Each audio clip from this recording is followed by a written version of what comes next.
Blackstone Audio presents Combat Swimmer, Memoirs of a Navy SEAL by Robert A. Gormly.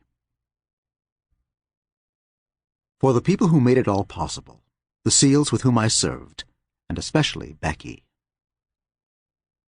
Preface.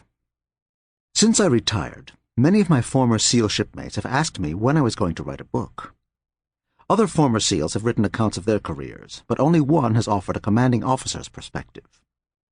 I want to provide the reader not only with war stories, but with serious analyses of events in the evolution of SEALs into the best fighting force in the U.S. military. My story in many ways mirrors the story of the Naval Special Warfare Program. I have been fortunate enough to participate in the forefront of what has become one of the most sought-after officer career programs in the Navy. The Vietnam War is forever etched in the minds of my generation. Reflecting back, I think our cause was just, but the way we went about it was flawed. SEALs who fought in Vietnam were professional military men, not draftees. The war just didn't affect us as it did others. I'd like to illustrate what we professionals achieved in the Vietnam War. The complete story of SEAL Team 6 has not yet been told. It may never be. Much has been written about the command in the years since it was formed. For 3 years I commanded SEAL Team 6, and I think the brave and dedicated men I served with deserve recognition. I was fortunate enough to have 4 SEAL Command tours. Timing, not talent, was responsible for that.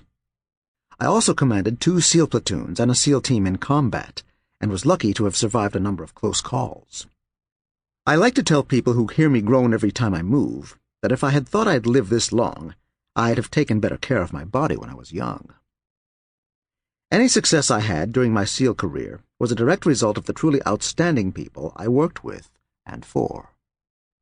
Most SEALs I've known were not Rambo types. The ones who thought they were usually fell by the wayside. Instead, most SEALs were hard-working, highly trained, extremely motivated men who did dangerous jobs well but never thought of themselves as particularly special.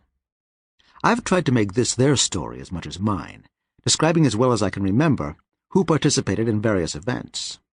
If I've included anyone who wasn't with me at a particular time, or excluded anyone who was, I apologize for the oversight.